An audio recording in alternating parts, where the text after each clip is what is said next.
Blessings of the day. This is an invitation for you, your loved ones, your friends and family, your hood, your Jesus-believing relatives, and your local church to join myself, SHAKKA AHMOSE, and the host of the Misinformation Nation podcast, General Yuti, of Radio 22 and the Black Panther Party, as well as his protege, the host of the newly formed podcast, Wisconscious, shout out to Black Wisconsin, Chinzera Yuti, aka Brother Malcolm, for what is sure to be a Black conscious build, the likes of which you won't ever forget. We'll be discussing the topic of Jesus, his much talked about resurrection, the Bible, is it true or not, where did it come from, the truth about Christianity, the church, and its relationship to Africa, particularly ancient Egypt and its religion. Again, this is SHAKKA AHMOSE, the host of the podcast 𝋹𝋹🋹🋹, and I'm going to be with General Yuti of Radio 22 on the Misinformation Nation podcast. It's going to be a powerful bill. You don't want to miss this, especially our Christian relatives. If you have any Christian relatives or Bible-believing family members or Bible-believing co-workers, this is going to be something that you really want to watch. We want to make it edifying and educational so that you hear things you've never heard before, perhaps see things you've never seen, and that way your own personal education can evolve from where it is. And that's the whole point of a build such as this. The Black audience has to raise its standard for the value of the things that it consumes. And that's what we're doing, bringing you important, priceless content of great value. So please join us Tuesday, April 19th, 8 to 10 p.m. And we invite local pastors to watch. If you have any local pastors or any Christian youth groups that you think might want to learn and be educated, then please join us. We'd really appreciate it on the Misinformation Nation podcast on Radio 22. This is not something that you want to miss. Until then, remember, Ahatu, fight yourself. See you then. Blessings of the day.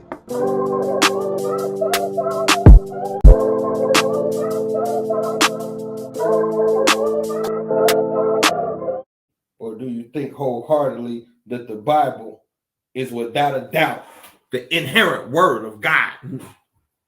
What do you believe? Do you believe the Bible is the word of God? Do you believe that it isn't? What is your belief? What is your stance? I want y'all in the comment section tonight. We ain't doing this. We ain't doing the fall back thing. We finna get it popping. What do you think? Do y'all think? I don't. Yeah, I'm gonna start. I'm gonna plug this next time. I ain't got my logo up there or nothing. But for real though, what do you think? Is the Bible real at all? Is it real at all? Is it totally fake? Does it serve a purpose? Does it help our people? Does it hurt our people? What's the real? This is the age-old discussion. We argue about it all the time. We debate about it. We climb all over each other. So, is the Bible the real deal? Easter Sunday just passed. I seen so many. Now y'all finna make me snitch. I seen so many black folk with them little bunny rabbits and them little Easter eggs on Jesus' rebirth day or whatever it is. And I seen y'all. And I seen you with the little pretty babies and their little costumes and all that. With not a care in your little black world. And so I'm asking you, is the Bible the real thing? Are all of these people who saying it ain't just hating on Jesus? Jesus de Christos. Jesus de Christos. You got to roll your tongue when you say it too, though, for it to be that real spill. Now, I need to know, what about I really think that invite should have sent. Did you hit him and ask him? Oh, not that. Cancel. It didn't go out. Oh, that's Gmail. Yahoo. It's gonna make you sign in now. Christos. The Christos. You got a shrink or something? Did you yeah, because people are better. All right, Did it work? You don't know. Yeah, he probably just, you know. Yeah, let him. We do his thing because we can get it popping. I'm really ready to deal with it. You know what I mean? I'm holding back because I rock with SHAKKA, but I'm really ready to deal with it. It's just so many ways you can do it. That's why I said picking the right way to do it. Yeah, that's why I say what we was talking about. Somebody said we was talking about the Garden of Eden, and then we was talking about how we bought into the concept of the woman being the fallen man and Eve and this whole thing, and we will literally repeat it, and women will repeat it. Don't you just riddle me this.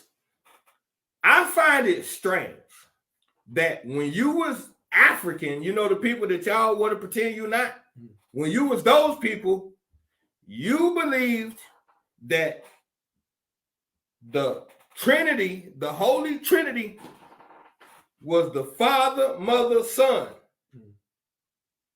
You see how that pyramid is Father, Mother, Son.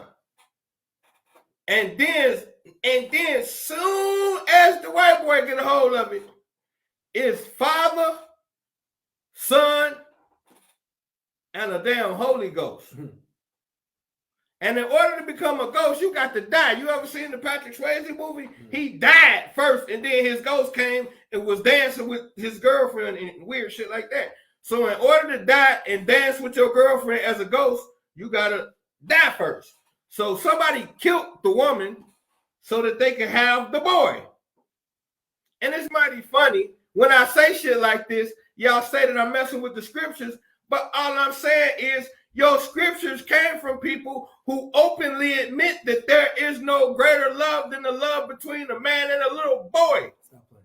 Acting like the pastor getting caught with little boys in the back of the church is a new thing. That he can't get it, he can't stop. Come on now. And forever, not for nothing, before we let the guy SHAKKA come on in and just ramshack, I'm just pissed off that all these years you had us in the back eating that damn little wafer and drinking grape juice, talking about eating the flesh and drinking the blood. That's cannibalism, you weird damn weirdo. You got us in church participating in cannibalism with grape juice and crackers. And we just be so gone. Oh, praise the Lord. I just drank them. And then we say, and I'm praised in the blood of Jesus. Boy, they will have you doing some weird things for this white boy.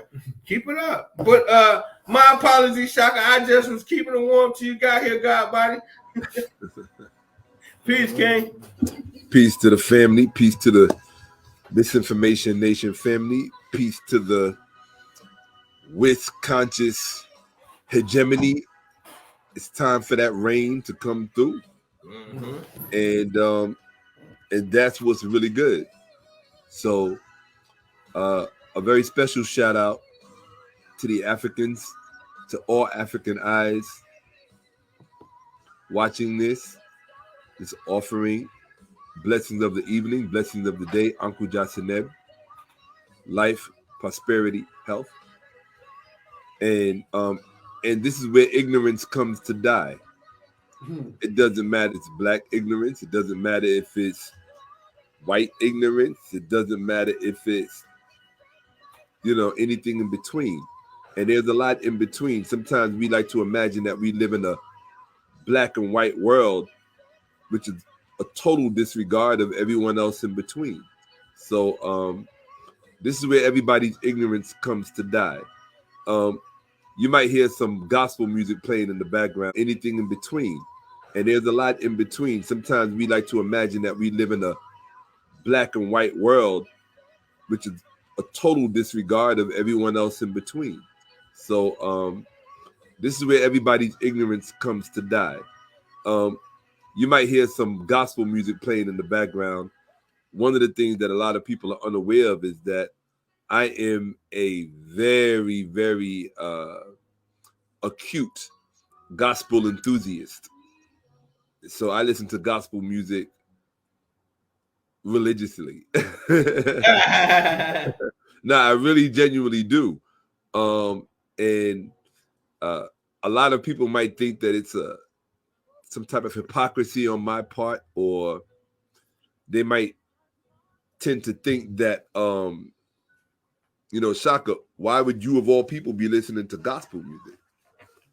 And what I tell them is that when you know what I know,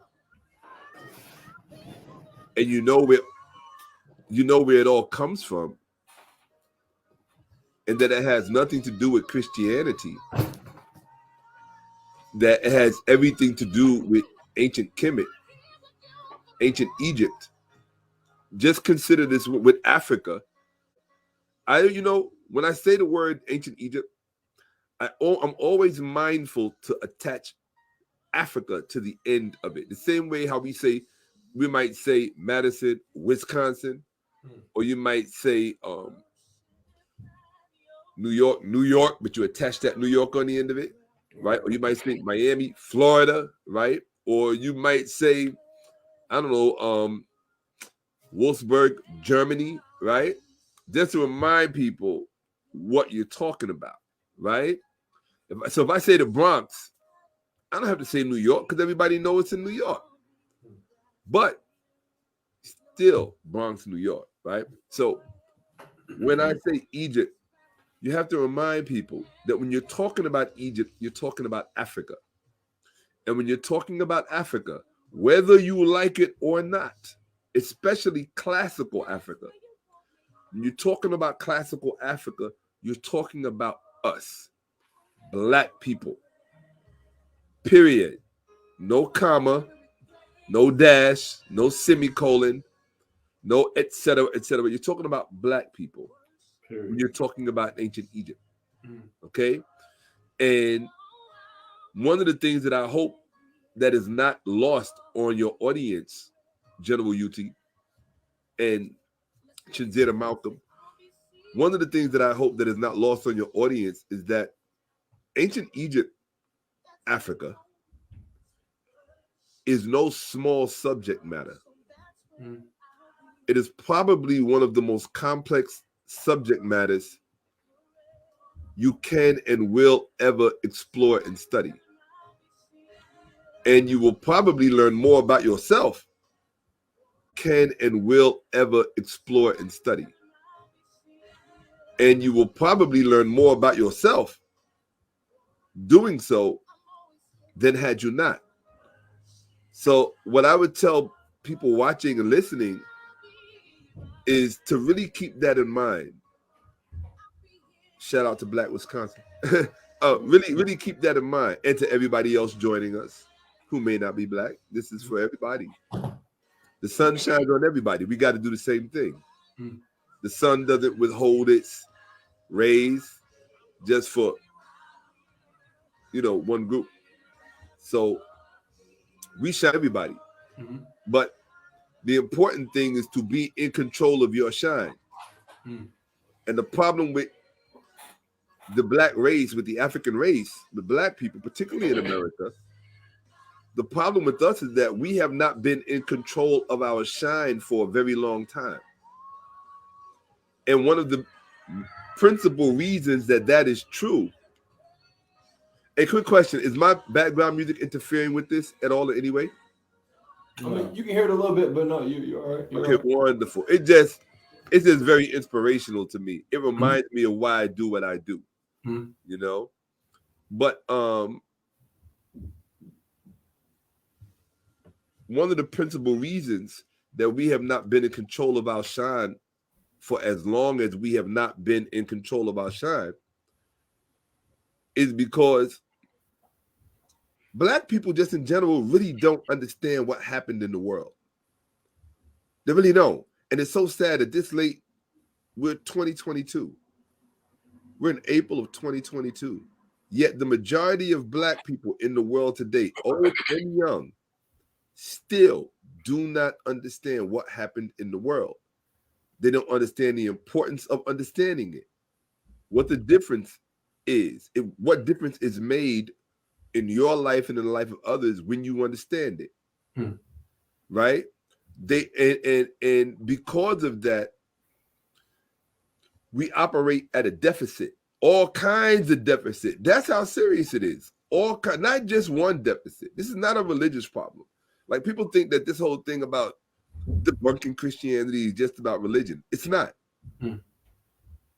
It's about so much more. It's just that the religious ground is the most intimate aspect of it. And so people have a visceral response to it, particularly when they feel that their religious ideology is being undermined, compromised, and attacked. Even more so when they feel it's being attacked unfairly.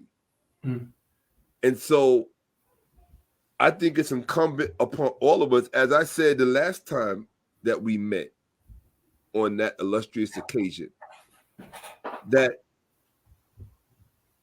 Black people who seduce themselves into thinking that it is somehow the public school's responsibility to educate your children about their sacred history, because their history is sacred. You would know that let me give you an example of what I mean. What do Black people in America call themselves as a group? Chinzera?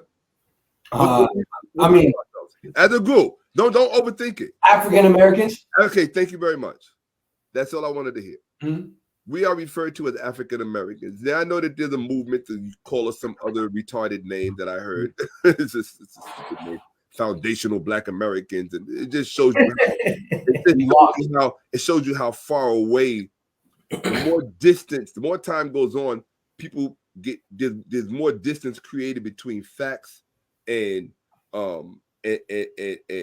manufactured ideologies. And I'm not going to cut you off. What you're saying ties right into what somebody asked you. So if you could link up, if you think this lack of information is what is leading to this, or is it just religion, or is it a mix of both? But somebody said, for Shaka, do you think Black people are oppressed today in America?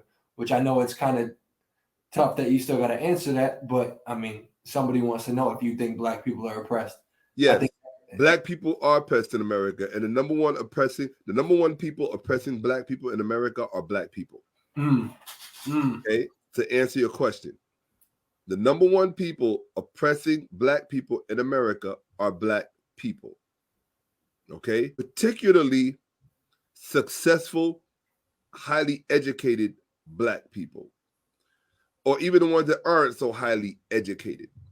But those who have managed to become a part of the system, those who have managed to become integral to various institutions throughout this country, be they collegiate, university, rather academic, or any other type of institution where learning is at the center, they are the number one oppressors. Why? Because you have many influential Black people throughout these United States of America that have access to mass communication on a level that you and I don't really. I mean, the internet has kind of leveled the playing field, but at the end of the day, one broadcast from Oprah can reach far more people and have far more influence than perhaps 100 broadcasts from myself. You understand what I'm saying? So listen to what I'm saying. What I mean is that in terms of reach, that's all. In terms of reach, when you have $1 billion advertising budget, you follow? Like, most people did what he did. There's a lot of people watching. Why? Because when you have billions of dollars of advertising, the kind of marketing that can go into something to get your message out is platitudes different. It's on a megalithic level, right? And so when I say that it's Black people in America that are oppressing Black people, let me give you an example of what I mean. What if T.D. Jakes, who is a very successful preacher. What if T.D. Jakes actually opened up his platform for the truth to actually come in, to reach his listeners? What would happen if Oprah, just bring her right back in, used one of her platforms, one of her networks, one of her channels to take this truth that we advocate for and advance and restore and highlight and bring front and center? What if she lent her resources the way General Yuti is lending his resources to make sure that that there is a receptivity to the broadcast going out? What if these people with far more voluminous resources jumped on board? What kind of sea change would that create throughout our collective national communities? It would be, it in many respects, things would change overnight. Things would literally change overnight. But because they don't, their silence, their willful act to not participate in restoring our minds is the greatest form of oppression in our midst. It's the greatest form of oppression in our midst. It really is. All of these successful pastors that you see throughout your community, throughout every state, every Black community in the United States of America, all of their institutions are citadels of miseducation and citadels of falsehood. Now you have to ask yourself, how does that benefit us as a group? The only people benefiting, there are quite a few. Put it like this. This is kind of an aside. When I think about oppression, like, there's a saying in the entrepreneur world that your greatest ideas or your greatest inspirations, they don't yell at you. They're very subtle. They whisper at you. So you have to really keep a keen ear open. So it's talking about subtlety, things that are subtle. So in speaking about things that are subtle, I just wanted to bring this front and center. Today I was in Central Park, which is 3 blocks from my home. I could look out my window and look right into Central Park in the middle of Manhattan. And it was a beautiful day today. So I decided to work out in Central Park, get my calisthenics in, my push-ups, my pull-ups, my dips. And it was absolutely gorgeous. And I work out at a beautiful lake where I sometimes do my vocal exercises if I'm in studio season, if I'm in recording season.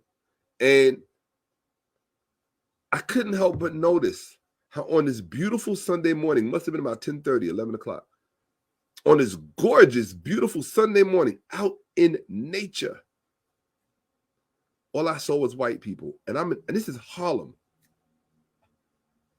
This is Harlem. It was like maybe 3% Black people out there. Like every half hour or so, I might see a Black person trickle through. And everybody else was white. And I said to myself, what's the irony of this? And many of these people were well, you could tell, these weren't trailer park white people.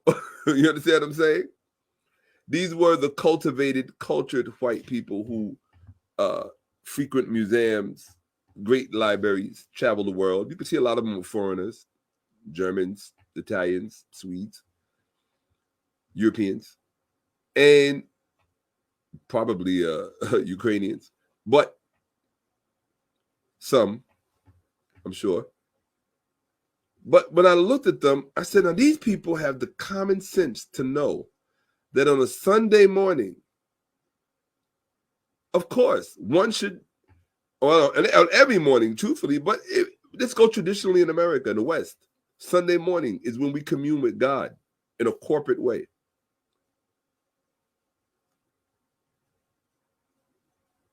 What greater place to find God than out in nature?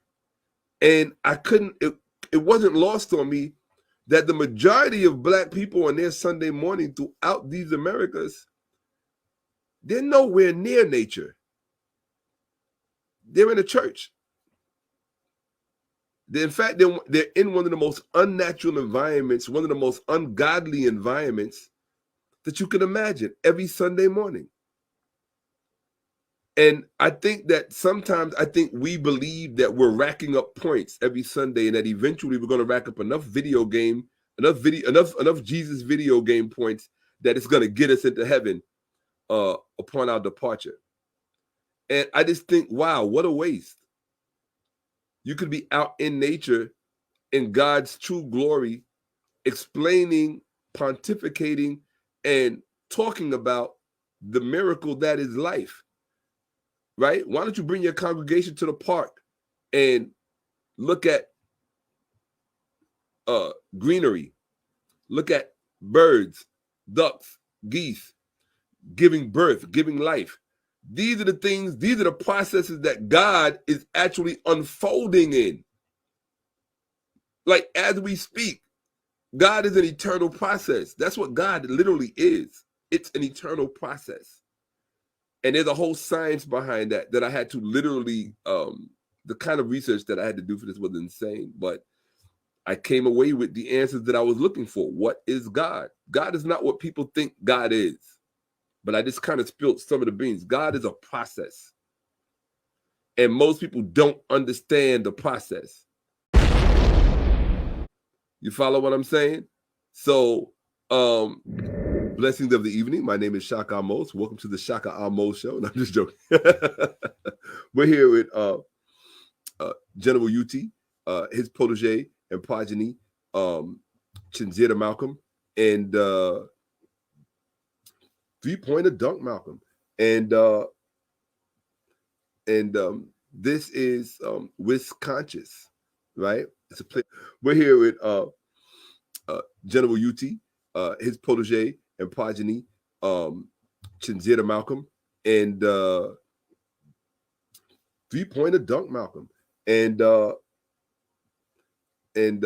this is Wisconscious, right? It's a play on the word Wisconsin, Wisconscious, get it? I was convinced by father and son that Wisconsin had a lot of eager minds that needed some whipping into shape. And so they invited me to help to curate their platform as a repeating guest. And I appreciate that. I'm very, very receptive and very appreciative of both of them, what they represent, who they are.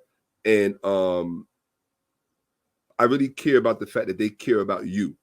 I care about the fact that they care about the quality of the insight that is possible for you to get and possible for you to gain. And so in the spirit of that, they invite guests and commentators on like myself. Okay. And for those of you who don't know, my name is SHAKKA AHMOSE, and I'm an independent research specialist. Or it should be research specialist, and then put on the end IND, which means independent. And I have been doing very serious research for most of my adult life, for well over 30 years. And I've seen a lot of things that many people may never see, that many people have never seen, and many people never will see. And what I try to do is I try to explicate and explain things to people. Like I said before, one of our biggest problems is most of the decisions that we make, most of the way we view the world, most of the way we view our relationships. If you look at it, there's a direct correlation between all of these activities and our spiritual, or should I say religious belief system. So your religious belief system will dictate how you raise your children, how you educate your children, what you choose to educate your children with, how you look at life on a day-to-day basis, how you view the revolution, whether you even think there is a purpose for revolution, how you view your current standings on this planet is all a result of your belief in your religious ideologies.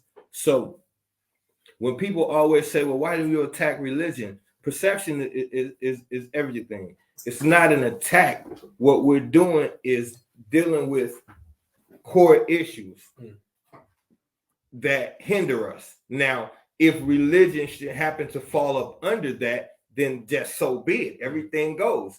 But the basis for what we're doing is looking at everything that ails, hinders, or impedes on our people's thought process and their growth.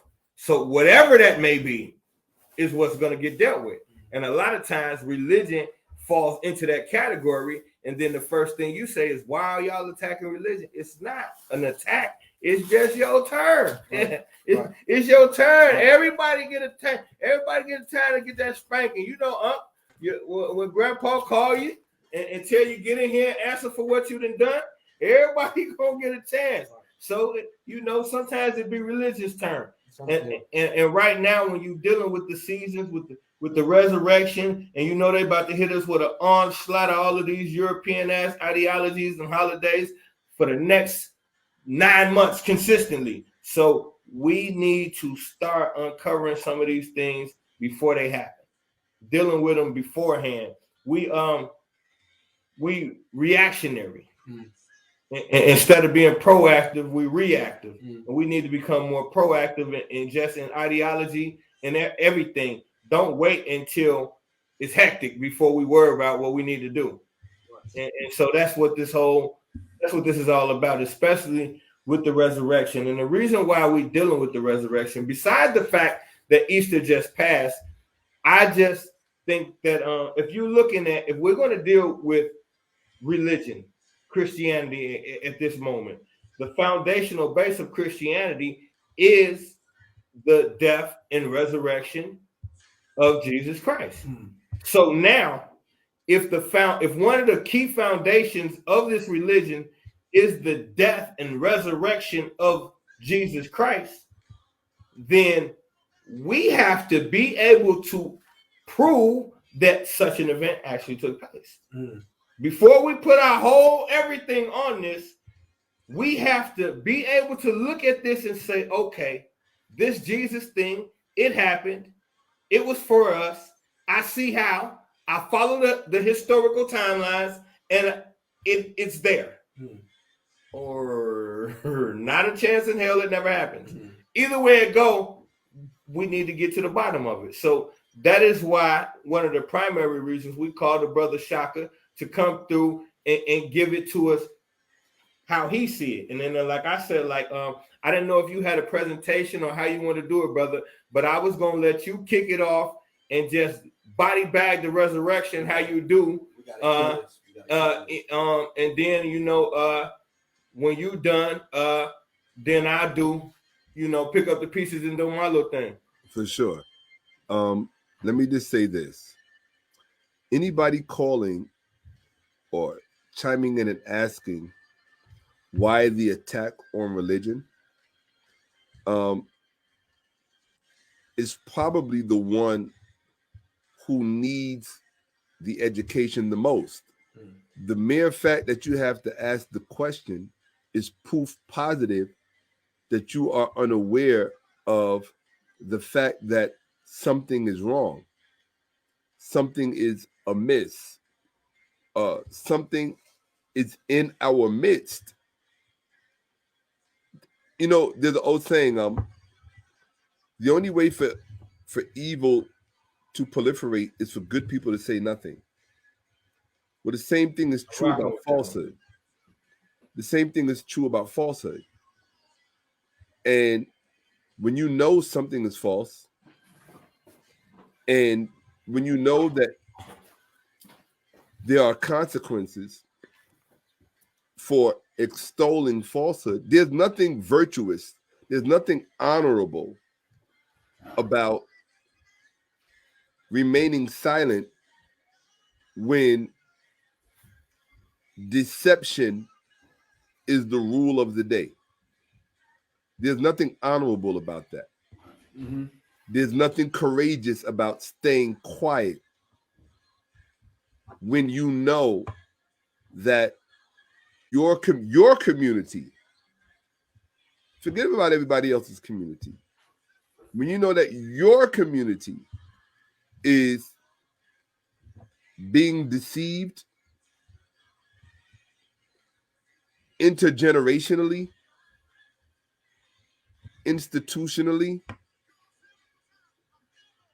to the tune of billions of dollars, generation in and generation out, and you think that the courageous thing to do is to stay quiet and say nothing? I think that what that person wants is perhaps tolerance. Well, under what circumstances should we tolerate deception? That's the question. See, when you ask the right questions, if you just ask any old questions, no, it's like I tell my students, the answer to the question should always be commensurate to the question asked. If you ask an okay question, you should get an okay answer. If you ask a horrible question, you should get a horrible answer. But if you ask the right questions, if you ask good questions, if you ask meaningful questions, if you ask salient questions, then answers of a certain quality should be forthcoming. You understand?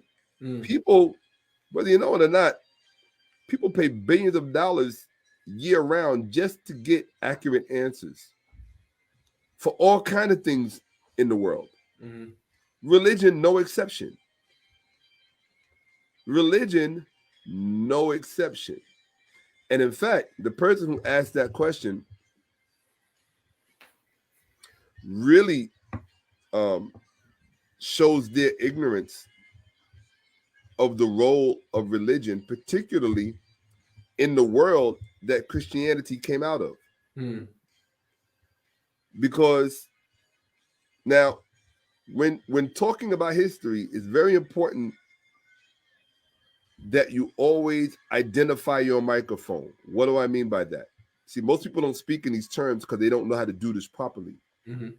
Identifying your microphone means when you start to talk about history, make it very clear whose views you are extolling, whose views you are explicating. So, to quote a top Christian scholar, a scholar in New Testament studies at the university level, what I do is, so let me explain this to you. Let me just say this very quickly. Somebody, well, what do you, SHAKKA, what do you bring to the table in this discussion, in this discourse? What I try to do is, I try to do the most responsible thing that a research specialist should do. And most people who consider themselves research specialists are not as responsible as they should be. And so what I try to do is I try to increase and elevate the standards of scholarship that Black people receive. So when it comes to New Testament studies, SHAKKA, how do you do that? Well, first of all, if I'm going to get into a debate or an argument or listen to a discussion of people who are not really experts in their field, then how much can I really bring to the conversation? Because I'm not listening to the best people. So what I try to do is I try to expose myself to the best, to the most knowledgeable people in their field. And when it comes to New Testament studies, there is a particular cadre or a particular, what I call the Jesus intelligentsia, right? So the Jesus intelligentsia is comprised of an international body of scholars who all have PhDs and above in New Testament studies, religious history, and also history of religion, the history of religion school. Okay? This is a particular school. It's a particular lane in academia. History of religion, not religious history. They're two different things. They're two different spheres of influence. And so what I try to do is I listen to all of the boring stuff you guys don't want to listen to. I listen to all of the 3-hour lectures by New Testament scholars who are going to be talking about things that you may or may not be interested in.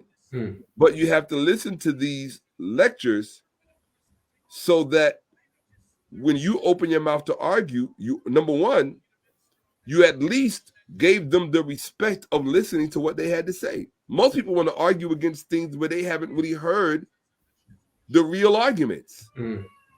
They haven't heard where the most knowledgeable people about the subject matter, they haven't heard what their views are, what their insight is, and what their perspective is. So that when you are mounting your argument or at least addressing their perspective, you have given them the respect of listening to them. Most people want to talk before they listen, which is why the value of what most people have to say is not much, right? So if you haven't done some serious listening about the subject matter that you're trying to teach on, you're the wrong person to be teaching on it or even speaking on it. And so go ahead. Yeah, right. And so what I do is so the question was, this is how I spend my time when I'm not on camera. When I'm not on camera, around the clock, I study, literally around the clock. That's all I do. I don't do anything else. I just study. And so, which is why it's important that people go see my Cash App, right? Yeah. Right. So, it's about the viewing audience, right? So, and that's what I do. And I call it the heavy lifting, right? I do the heavy lifting so you don't have to. So that when it comes time to have a conversation about it, the right questions can be asked on your behalf. Who in your community is asking the right questions on your behalf as it relates to this particular subject matter? The subject matter of Jesus, the subject matter of God, the subject matter of the Bible. Why is that important? It's important because these things deal with some of the most fundamental realities or questions about reality that we have or should have as human beings. The sad part about it is that we are given the wrong answers and poor answers at the beginning of our lives as children. They start you out in Sunday school where they miseducate you. They reinforce it with pop culture and pop media, the Little Drummer Boy and Easter cartoons and the Prince of Egypt and Bible cartoons and these things that exploit your child's perception of the world early on. And then the parents are indoctrinated, and the parents are the worst ones. I hate to say it, if you have a parent that's exposing you to truth, you are a privileged child. You are a privileged offspring. Because most parents are the first agents of miseducation in their child's life. Who was the first person that introduces their child to Santa Claus? The parents. The first person to introduce their child to the Easter Bunny or to the Tooth Fairy. It's the parents. All of this mythological falsehood is being heaped in front of the child before the child even has the tools to discern what, up from down and left from right and black from white in the world. Mm. You follow? So Mhm. it's a culture of ignorance from the outset. And because of habit and tradition, we think we are doing our children, we are under the false belief that we are doing our children a favor, some kind of favor, or giving them some kind of privileged life by indoctrinating them into these mythologies and into these falsehoods, right? When in fact, we're not. We're actually hindering our children. Mhm. You're hindering their ability to grasp reality. How does that relate to what we were just talking about a second ago? New Testament studies, Christianity, the Bible, and church. And these things are not limited to Christianity, the Bible, and the church. However, it's like the general said, it's just simply your turn. Why is it your turn? Because just like Christianity had its turn, right, at the beginning of the Common Era, right, CE, what Christians call AD, or what Romanists, right, what the Romani call AD, right, in the year of our Lord, Anno Domini, right? Christianity had its turn at, at the point of hegemony, where they were the arbiter of truth, right? But now, because time has lapsed in the natural course of things, it is now enough time has lapsed so that, you know how they say hindsight is 20/20 vision? Mhm. Well, let's apply that statement to Christianity. If hindsight is 20/20 vision, what now, with all of this distance and length between us and the beginning of Christianity, what can we now see looking back across the span of time? What can we now see with all of the technology at our service, with all of the scholarship at our service, with all of the experience at our service, with all of the insight, right? And with all of the, here's the key thing, with all of the now available evidence, what can we now say definitively about Christianity that should shape, inform, and instruct our knowledge about the world? I think if Black people became much less concerned with their beliefs and begin to be more focused on their knowledge, because when your belief far outweighs your knowledge, you got problems. Mhm. You're a sitting duck. You're an ideological sitting duck in the world when your beliefs far outweigh your knowledge, right? You know, in school you learn the greater than sign and the less than sign, right? For too many people, that sign is in the wrong direction, Mhm. right? The greater than is facing towards their beliefs. The lesser than is facing towards their knowledge. And they wonder why the life that they live is the way it is, right? It's because you are operating your software, your psychological software, it's operating on a belief value system. And beliefs are necessary and they have their place, but they shouldn't ever take precedence over knowledge. And when it does, you're basically in possession of a dysfunctional value system. You have a belief-based value system. A belief-based value system is not commensurate with a knowledge-based value system. The one cannot compete with the other. It's just the way the world is structured, right? When you go hunting, if you take two people who are very hungry and they decide to go, or take two men that have to feed their families and they're in the jungle and they have to hunt, who do you think is going to be more successful feeding their family? The one who hunts, who uses knowledge of hunting, right? The one who has knowledge of hunting, experience, knowledge, things of that nature, or the one who is just going to set out on their beliefs? Mhm. Or the one who's going to hunt, who has a belief-based hunting system versus a knowledge-based hunting system? Right. A person with knowledge about fishing is going to catch a lot more fish than a person who is fishing on predicated on beliefs. Mm. I believe that this is where the fish will be today. Mm. So here's the thing. What's the first question you ask? What do you base that belief on? Mm. So if your belief is not based on knowledge, so goes the value of your belief. That means knowledge takes precedence. You understand what I'm saying? Your belief. So if you have an informed, there's nothing wrong with belief as long as your belief is an informed belief. Mm-hmm. The problem in the Black community is that we have a preponderance and a pandemic of uninformed beliefs. So let's deal with the main belief. Let's deal with the main belief, right?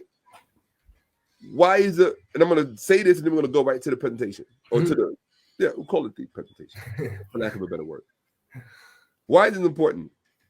When you're talking about Jesus, the Bible, Christianity, the resurrection, you're basically talking about eschatological literature or eschatological beliefs. What is that? Mm-hmm. Beliefs pertaining to the hereafter. Mm. Beliefs pertaining to the afterlife, right? So, because of the way this worldview is structured, it can only be a conversation about beliefs. But here's the distinction. That does not indicate or mean that these beliefs do not have a history.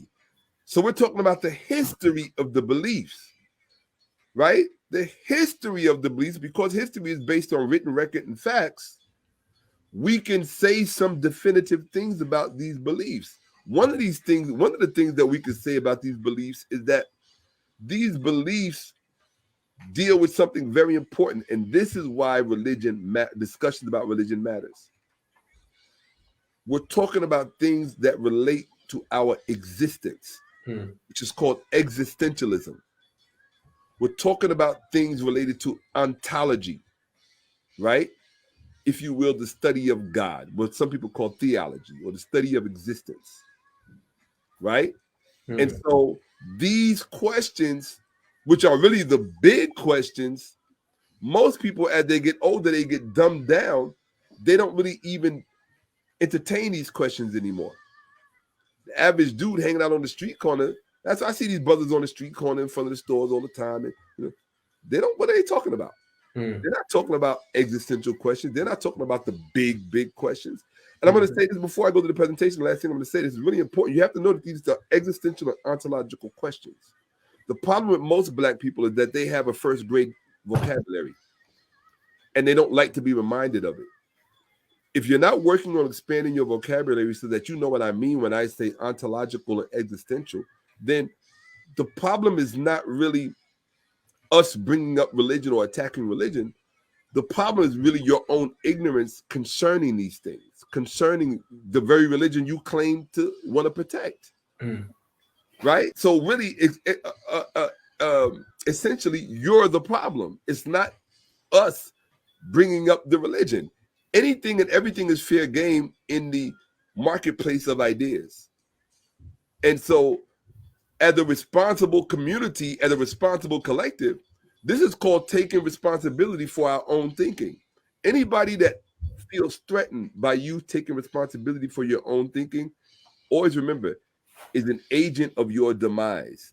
Is someone seeking to exploit you at some point in the discourse, right? So there was something I was going to say, but I got sidetracked because I always try to give the most. You all good, brother. You all good, brother. We just want to, people really came because I've just been boosting this because we're gonna do it. We're gonna do it right now. So here we're gonna cut to the chase. For sure, right? For sure. Yeah. So let me just do this right now. In fact, yeah. Let's talk more presentation. That's something I'm actually on these days. So because I love to it's so much flowing on up here, man. You really have no idea. But let's do this. So I'm gonna share my screen. You guys are gonna see some crazy shit because my desktop looks insane. Right, so my desktop looks like this. Imagine what my mind looks like, but it's much more organized than my mind, I hope. Right, so can you see my screen? Beautiful. There we go. Let's get it. All right. So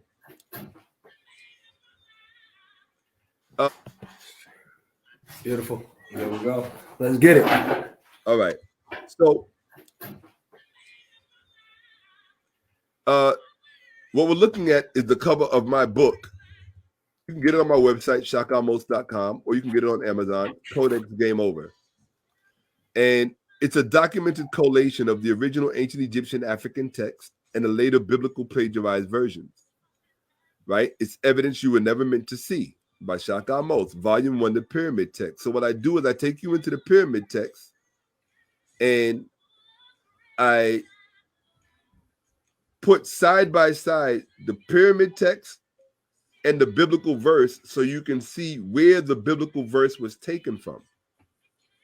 And once you see where the biblical text was taken from, you can then ask the right questions. You can begin to ask better questions. Okay? That's important. So, like he said, y'all, information y'all were never meant to see. I find it kind of crazy, like he was saying earlier, that we have very little information on the Bible, very little information on these resurrection stories. But when we mention pyramid text, you also have no clue what that is. So where does that leave you? Where does that leave you? Yeah, exactly. So just to let you guys know, the pyramid texts are the original writings. They're the oldest religious writings on planet Earth in the world. And they are the oldest religious texts found in ancient Egypt. And they date from 2400 BCE. That's 2,400 years prior to the Common Era, or if you want to say 2,400 years before Christianity. If you want to say before Christianity. Before Christianity. Okay. It's actually it's over 2,400. It's 2,400 years plus before Christianity. Right? And these writings come from Egypt, and they're actually in the pyramid. They're actually in the walls of the pyramids in Egypt. In fact, you can. The crazy thing is, you can get on a plane today and go to Egypt and see these writings. They're on the wall of various pyramids. Right? So if you go in the pyramid of Unas, if you go in the pyramid of Pepi, if you go in the pyramid of Teti, if you go in their wives' tombs as well, in their pyramids, you will see these writings, right? And it's from these writings that you get a lot of the structure that you find in the Bible, a lot of the motifs, a lot of the ideas, and really, literally, a lot of the verbs. I mean, a lot of the verses and subject matters. They literally come right out of these pyramid texts. So we're going to look at something immediate, being that Easter just passed, and everybody was running around social media saying he is risen.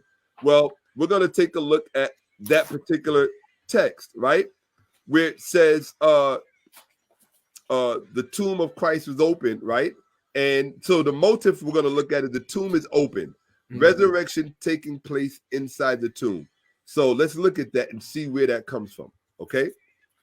So this is how I have it in my book, right? The Ancient Egyptian Original, number 49.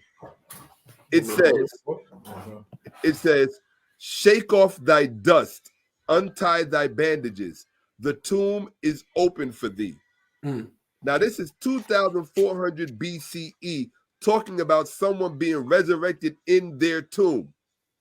And it's utterance 670 verse. Matter of fact, we're going to ignore the utterance and ignore the verses, because this numbering system is from the original English translation by Eric Mercer, which means that they are wrong. The numbers are wrong, right? And so let's look at the I have the correct numbers. We're going to look at the correct numbers in a few minutes, right? So let's look at the copy, right? Let's read that again. Shake off thy dust, untie thy bandages. The tomb is open for thee. So technically, that's what God would be saying to Jesus during the resurrection.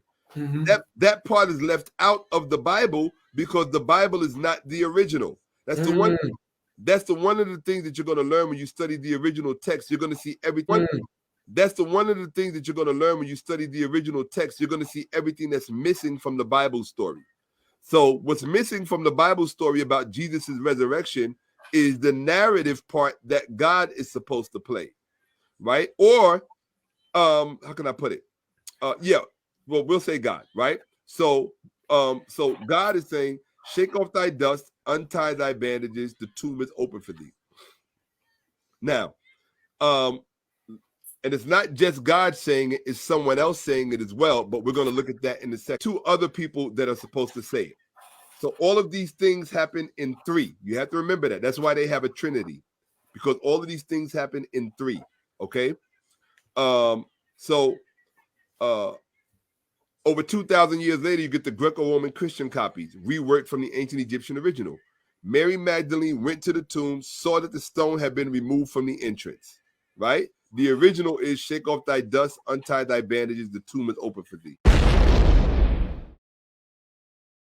Now, somebody did a critique of my book, and they correctly pointed out that I had the numbers wrong.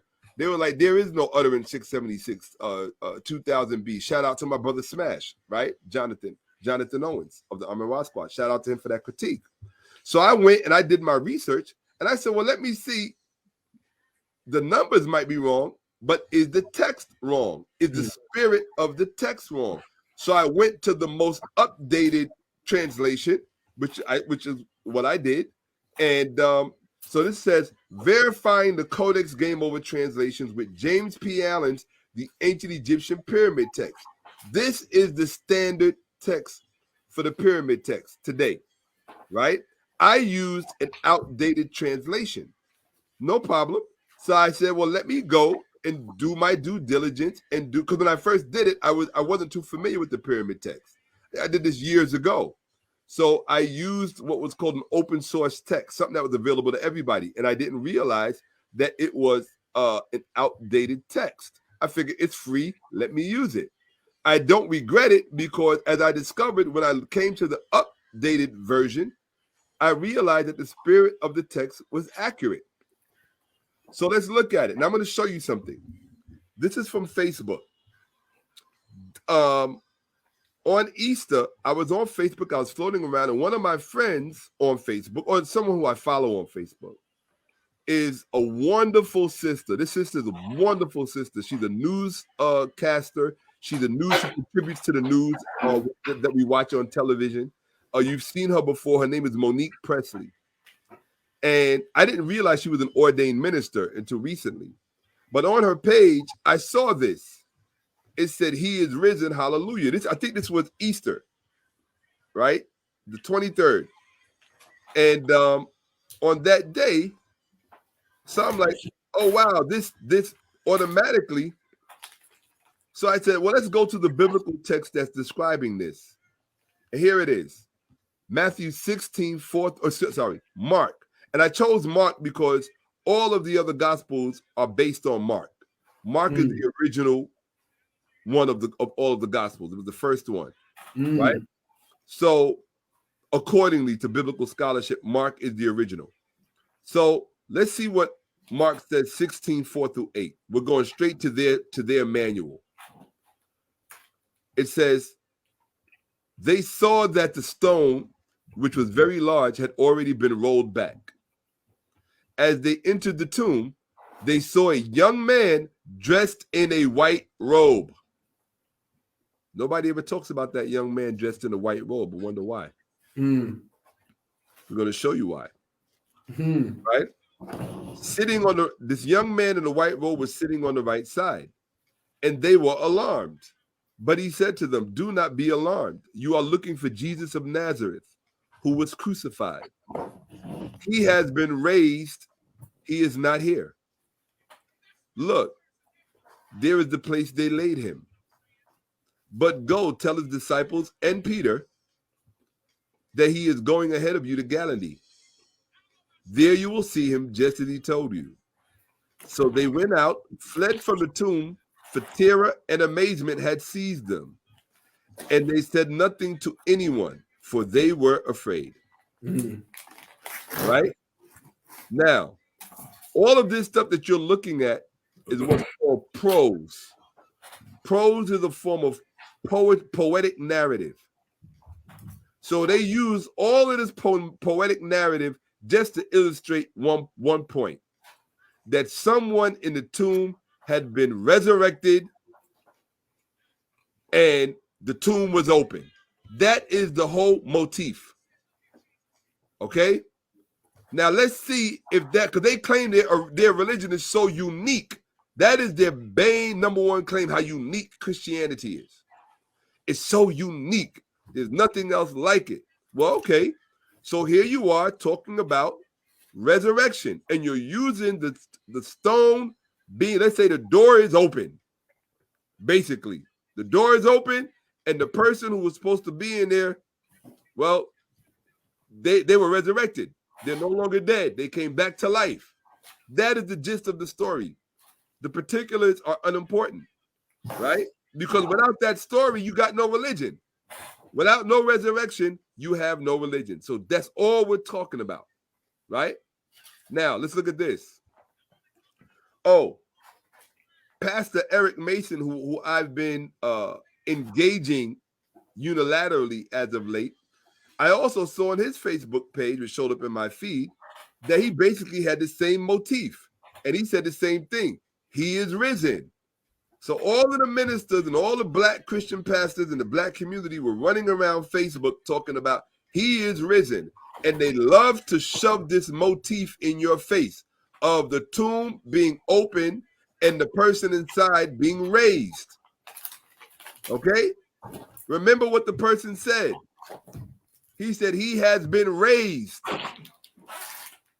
Did you hear that? He has been raised. He's no longer here. He has been raised and the tomb is open. So now we go to the updated text, the most, all right, of the pyramid text. Let's look at what it says. Your tomb has thus been established for you, Father. Its doors have been pulled open for you. Now, you just read that.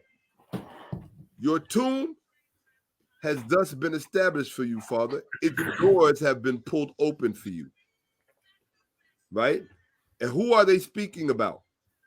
They're speaking about Osiris Merenre, fourth king of the 6th dynasty of ancient Egypt. This is right after the Pyramid Age. Actually, it's during the Pyramid Age. Okay? Because these words are inside of the pyramid. Now let's look at, and this is from verse 32b. Let's look at verse 388, which is right below it. About the next pyramid text is about his son, who ruled after him. 𝋹🹹🋹🋹, King Pepi. This is Merenre right here. This is his son, a statue of his son in the Horus pose, sitting on his mother, the king 𝋹🹹🋹🋹. Okay? Let's see what it says. It means, by the way, his name means the perfect one of the sun's ka. Okay? The perfect one of the soul of the sun. Okay? Of the spirit of the sun. It says, Father 𝋹🹹🋹🋹🋹, stand up. Now he's talking to a dead, this is his son, Merenre II, not seen here, talking to his father. Okay? Father 𝋹🹹🋹🋹🋹, stand up and receive these, your first cool waters that come from Akbit. Stand up. Now look, now it goes from one person to everybody in the tomb. Stand up, all you in your tombs. Loosen your wrappings. Clear away the sand from your face. The original text actually describes what's going on during the resurrection. The Bible doesn't even have that because it's not the original text. They stole the story to get the original narrative, to get the original details. You have to go back to the original resurrection text, which is ancient Egypt. It's not the Bible. This is 2,000. This is over 2,400 years before Christianity. Come on now. Come on now. This is almost 3,000 years before your Bible story. Come on now. They're literally, the Africans in Egypt are describing, and it's carved into the wall of their pyramids. These are the missing details from your resurrection story. They don't describe Jesus' resurrection. They don't say what takes place because they did not have full knowledge of the resurrection ritual. So what the Jesus story is trying to convey to you is the resurrection ritual of ancient Egypt, Africa. All right? The resurrection ritual of your ancestors. That's what the Jesus story is trying to convey. But it's conveying it to a group of people who are getting it for the first time. So it's a big deal to them. The Jesus story is a big deal to them. You understand what I'm saying? Mm-hmm. It's like growing up in Japan or growing up in China and studying karate from a child, right? Or studying kung fu from a child. And then when the Americans get it, all of a sudden it's a big deal. It's like, oh my God, kung fu, karate. Whereas in China, it's nothing to us. We do this at breakfast, you know, Tai Chi in the morning, Tai Chi Chuan, the old folks doing the Tai Chi. You know? So that's what it is. There's a name for it. And if there isn't a name for it, we should create a name for it. When people are getting something new for the first time, I would call it nouveau resurrection. So for the Christians, it's brand new, right? For these Jewish followers of Jesus who accept his message of resurrection, not that all Jews did not believe in resurrection. Some Jews did. There was a sect called the Pharisees, and the Pharisees did believe in an afterlife, and they believed in I'm not sure if they believed in resurrection, but they believed in an afterlife. They believed in the hereafter. Their description of it, I'm not well versed in, so I'm not going to speak to it. But even that religion, they would have gotten from, even that particular sect, they would have gotten those beliefs from Egypt. Okay, to put it in a nutshell, Egypt in the ancient world would have been referred to as the land of resurrection. Okay, it would have been referred in mass as the land of resurrection. Okay, where do you think you get the whole mummy stories from? See, what they do is they demonize the very same phenomenon in one culture that they extol for themselves in their own culture, just like they did with voodoo, right? And they say for you in your culture, it's only a myth and a legend and a belief. It never happened. But in their culture, these myths, legends, and beliefs that they took from you actually happened in their culture. This is the psychosis that they push on to the rest of the world. So let's continue with the original resurrection story that they appropriated for themselves. Father 𝋹𝋹𝋹𝋹, stand up and receive your first cool waters that come from Akbi. Okay? Stand up, all you in your tombs, loosen your wrappings, clear away the sand from your face. 𝋹𝋹𝋹𝋹, raise yourself. What was the word that they used in the Gospel of Mark? What did the man say? He has been raised.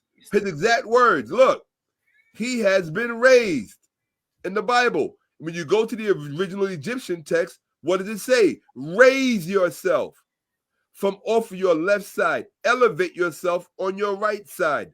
Lift your face and see this which I have done for you. In other words, I have resurrected you. Okay? And then they come years later with this. Years later, too. It's not like we were doing it at the same time. And centuries later. Millennia later. 2 millennia plus.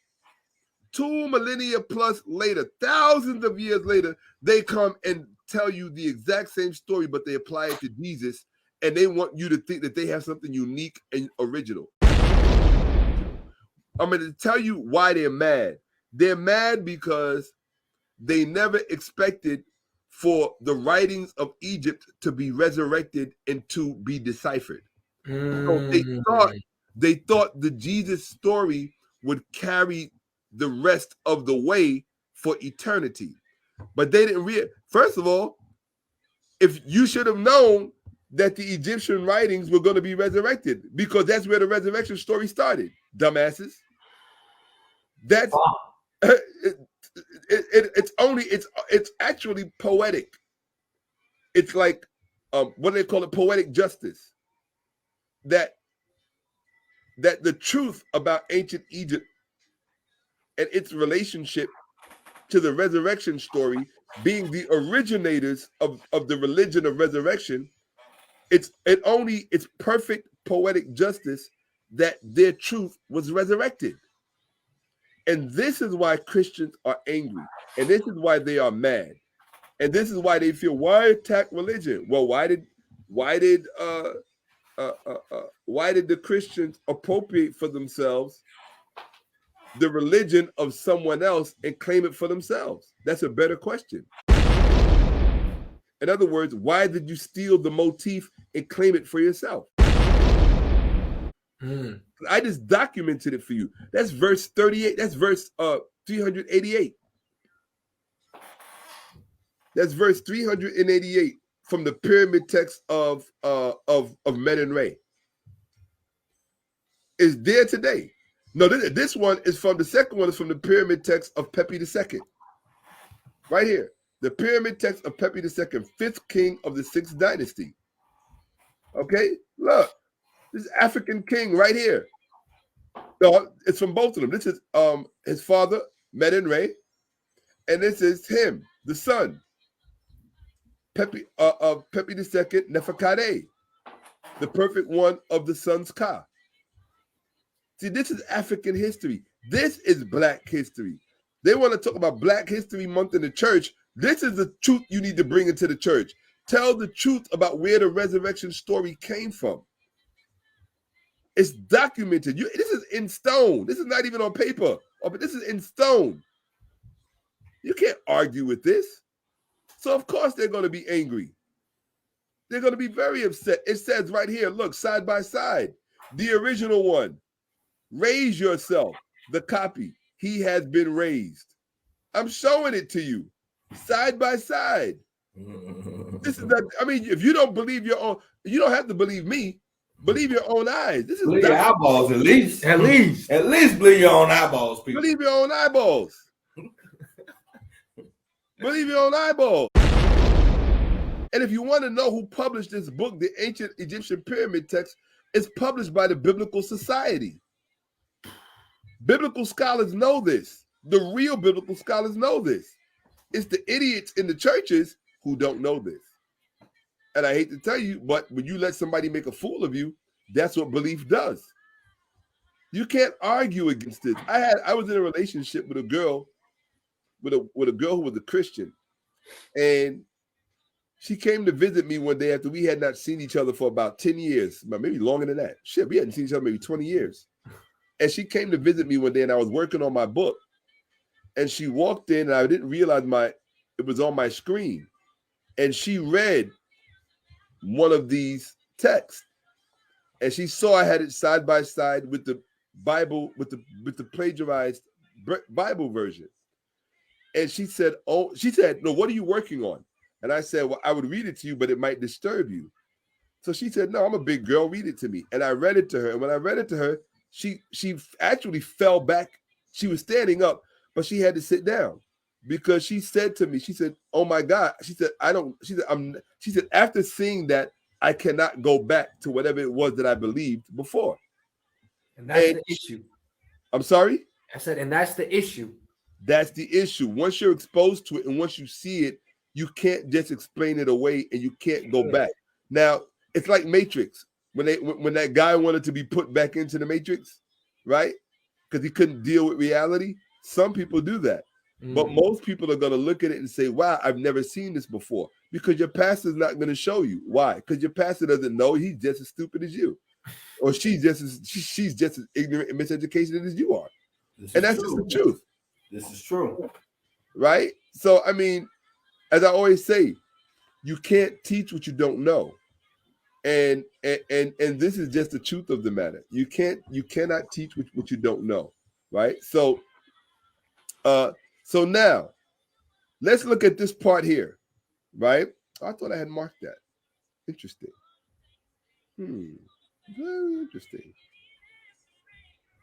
Oh, okay, yes. So now we're going to look at it. Look at this part where it says, as they entered the tomb, they saw a young man dressed in a white robe. Why did they have to make it a white robe? They had to make it a white robe because in the original ritual, it's the Egyptian priest that's in the tomb performing the resurrection ritual. Look at the color of the robes they're wearing. They're white. Do you see this? Hello? Yeah. I'm with you. Okay. We gone, bro. We okay. we gone, bro. Okay, so I'm showing you this. This is why in the New Testament, the man sitting in the tomb had on a white robe. Okay? They don't know. See, the Bible writers didn't know the full ritual of the resurrection. So they had to write a whole bunch of poetry around it and the narrative around it and the story around it. Okay? But they didn't know the full ritual. The full ritual is actually called the opening of the mouth. Okay? And it is the beginning of the resurrection ritual. So that the deceased person can speak and say words of power so they can get to where they have to go. Right? So that they can have their conversation with God. Right? And they can have their conversation with all of those inhabitants in the hereafter. Okay? Man in the tomb had a white robe. Now you know why he had a white robe. Also, why was there a man in the tomb to begin with? The man in the tomb in the resurrection ritual of the Jesus story is actually, again, taking the place of the priest. In order for Jesus to be resurrected, somebody had to be there to perform the resurrection ritual. That is the purpose of the man in the tomb. Christian scholars have never figured this out, and they still debate it to this day. They still don't know why that man was in the tomb. You will never know the whys. They have a lot of mysteries in Christianity because they don't know the original story. You understand what I'm saying? They don't know the original story. This is the original story. This is why the man was in the tomb. He's supposed to be taking the place of the Egyptian priest. Okay? And this is why he has a white robe. Okay?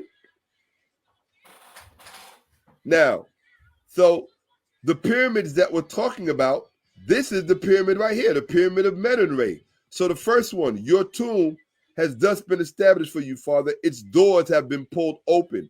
This is where you get the idea of the open tomb, right? For the deceased, okay? For the resurrected person, right? You only go to the tomb is only they're only talking about an open tomb for one reason. They're not talking about the tomb being open because family members are coming to visit. They're talking about the tomb being open in the original resurrection ritual in the Egyptian text because the person is presumed to have been resurrected and they want to be able to leave their tomb at will so that they can come out and spend the day with the family. They can go see the places they used to love. They can go hear the music they used to love, see their loved ones, so forth and so on, right? But these pyramid texts are in this pyramid right here. It's the pyramid of Menenre in SHAKKA in Egypt, Africa. If you go there today, you could go inside and read his writings on the wall. See, they did not expect for those writings to be deciphered in the 17th century by Jean-Francois Champollion in France. They thought that that language was going to be a dead language and nobody would ever figure it out. Okay? Oh, I forgot to put the pyramid of Pepi in here. I love that pyramid. Oh, here it is right here. So when you go inside, this is the pyramid of Teti. These are the writings. These images you see here on the wall, these are glyphs. These are little symbols. These are writings on the wall. These are the pyramid texts. And it's all about the resurrection. Why do you think the lid is off the coffin, off the cenotaph? It's about resurrection. That's what it represents. Okay? And what does it say? We're going to read it again. Father 𝋹𝋹👹👹👹, stand up. Why would you tell a dead body to stand up? Because it's being resurrected. Stand up and receive your first cool waters that come from Akbit. Stand up. All you, in fact, Akbit is a reservoir in heaven. Okay? Stand up. All you in your tombs. Look, everybody's being resurrected. And what did the Jews believe? They believed at the end of time that everyone will be resurrected at the end of time. Okay? Where do you think they get that? Where do you think they get it from? Right here. Stand up, all you in your tombs. Loosen your wrappings. Clear away the sand from your face. 𝋹𝋹👹👹👹. Raise yourself from off your left side. Elevate yourself on your right side. Lift your face and see this which I have done for you. Well, what is this? This is the resurrection. Come on now. What did Michael Jackson say? This is it. This is it. This is the resurrection. Ancient Egyptian pyramid text, pages 214 and 272. Dr. James P. Allen, PhD, published by the Biblical Society. Okay? And then they give you this.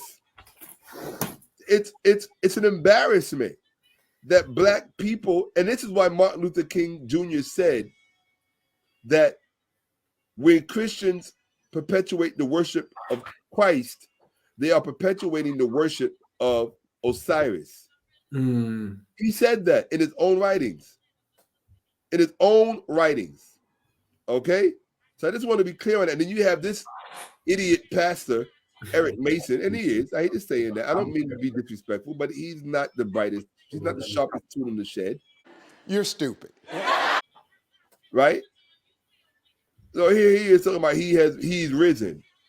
Well, wait a minute. How's he risen? Well, okay, he ain't the only one that's risen. Right. Risen. There's a whole bunch of people being risen before him. Okay? And that seems to be the problem when it comes to this Bible, is that for a lot of your stories and a lot of your circumstances, we've seen them before in history and other writings. That seems to be weird coming from the Bible and coming from the Word of God and Yahweh and Jesus, and it's just not right. It's a little off. Right.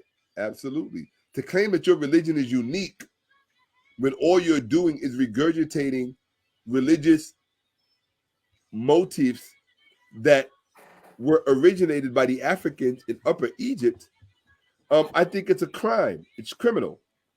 It's criminal. What Christians did in history was criminal. What they did was they appropriated knowledge for themselves and said, this is ours, and ours is different from everybody else's.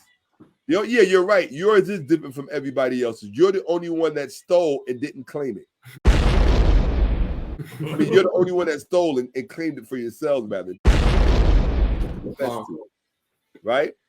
So when you go back to my book, where I took the original translation, shake off thy dust, untie thy bandage, untie thy bandages, the tomb is open for thee. That's the same. That's the same. You're right. The doors of your tomb have been pulled open. Shake off your dust. Raise yourself. Where does it say? Right? Hold on. Where does it say? Yeah. Clear away the sand from your face. It's the same thing. So the spirit of the original translation is the same. And this is the one that's in my book. Right? But I updated it so that we can have the original text in it. Okay? So, and there are many, many more in here. Even if you just deal with born again, right? So let's just look at the born again one very quickly. I'm going to stop sharing my screen for a moment so we could talk about that. But so I just wanted people to be able to. I wanted people to be able to see where their beliefs come from. And everybody watching, the one thing you have to keep in mind is you will never be able to unsee what I just showed you. Mm-hmm. If you were paying attention, that's it. It's a wrap. And if you don't want to pay attention, I'm gonna make a short clip of it and upload it to YouTube. So you got to watch it anyway. All right. Beautiful. And you know, it doesn't really matter because the disintegrative process has already started. Truth works like that. Once you see something, you can't unsee it. So now you're going to have to ask your pastor, why didn't you tell us that the resurrection story was 3,000 years older in Africa and that it was pertaining to Osiris? And that each of the kings, it applied to each of the kings when they died. Why do you think Jesus is constantly called King of Kings and all of this other stuff? Because it's a king ritual. But these idiots are what I call idiots by choice. That's all it is. They're idiots by choice. So, but sometimes it's not by choice, because if you don't know, if someone doesn't show you, then you're at the mercy of their ignorance and your ignorance. And I personally think that that's unfair. You know, let people choose. Show them the original. This is the original, right? I listen to their top scholars, and their top scholars are ignorant of this. That's embarrassing. And I'm going to tell you why. I think I said this in my last communication with you. I said that the number one rule to remember about Christians is never believe anything they say.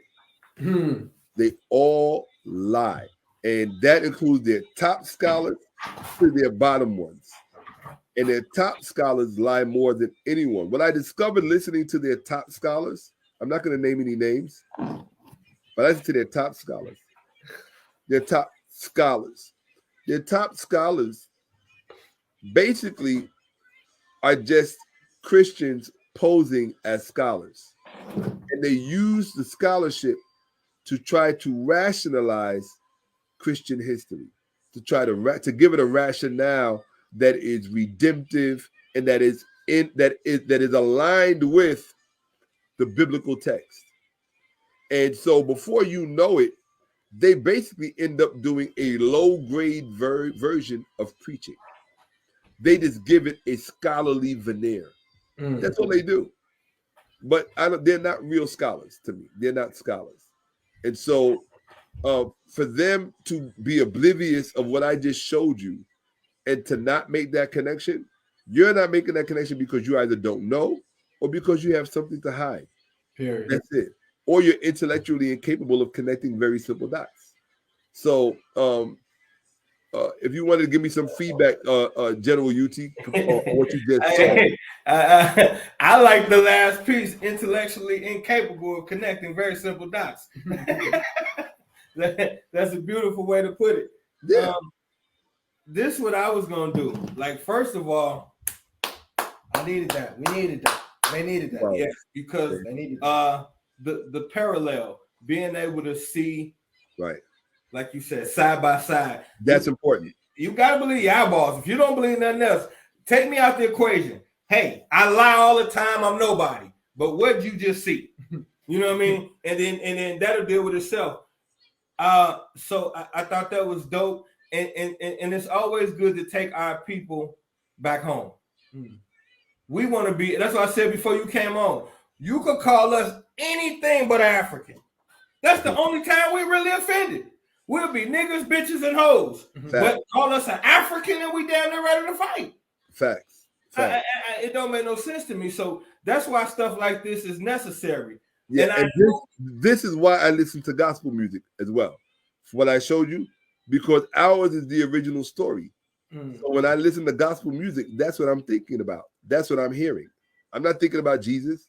I'm not thinking about the Bible, none of that silly shit.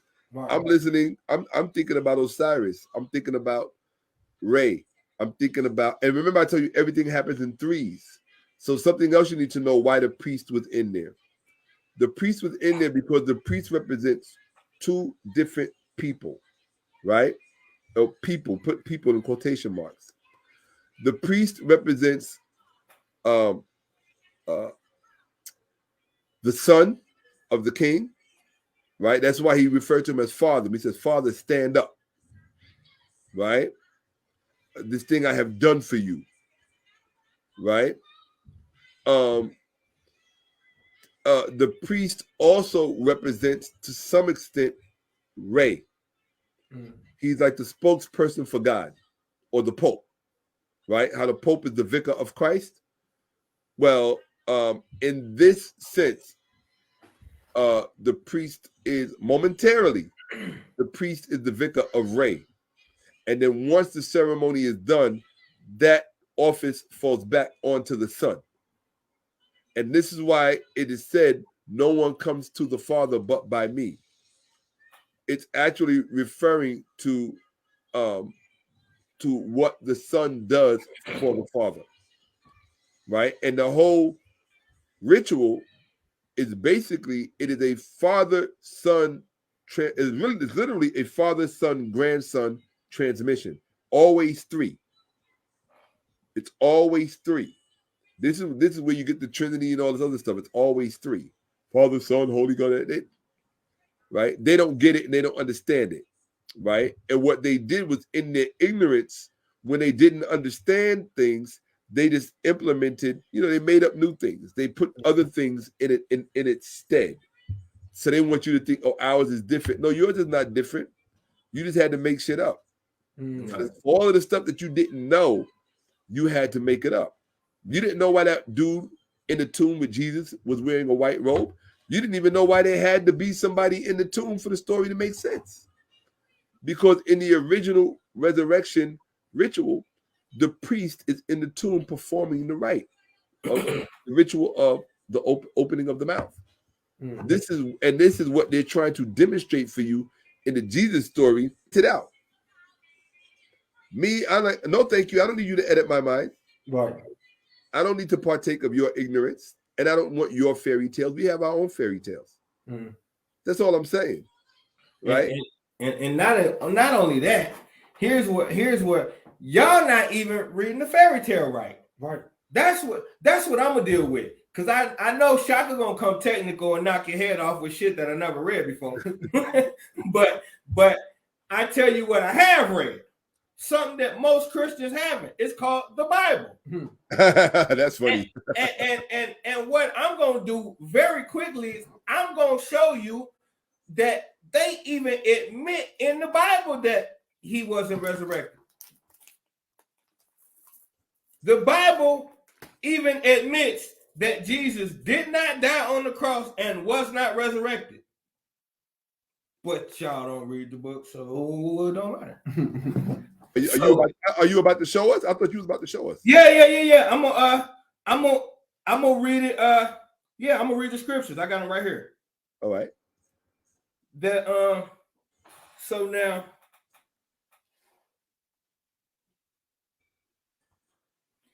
they shut the StreamYard down, so now I got to read it on my phone. I had it loaded up, but now I got to read it on my phone.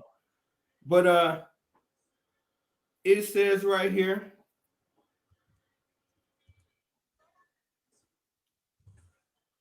Okay, now this is the hold on. This was the night before when he was getting on Peter, and I got some that whole Last Supper thing, man. I got a whole lot. I take a lot of issue with the Last Supper. In my opinion, I feel like they were sitting around getting drunk, and that's where everything goes sideways for me at. I feel like it was a lot of wine sipping and shit like that, and then everything went sideways.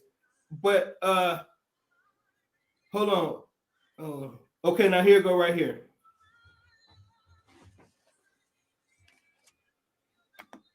And I say unto, and they said, Lord, behold, here are two swords.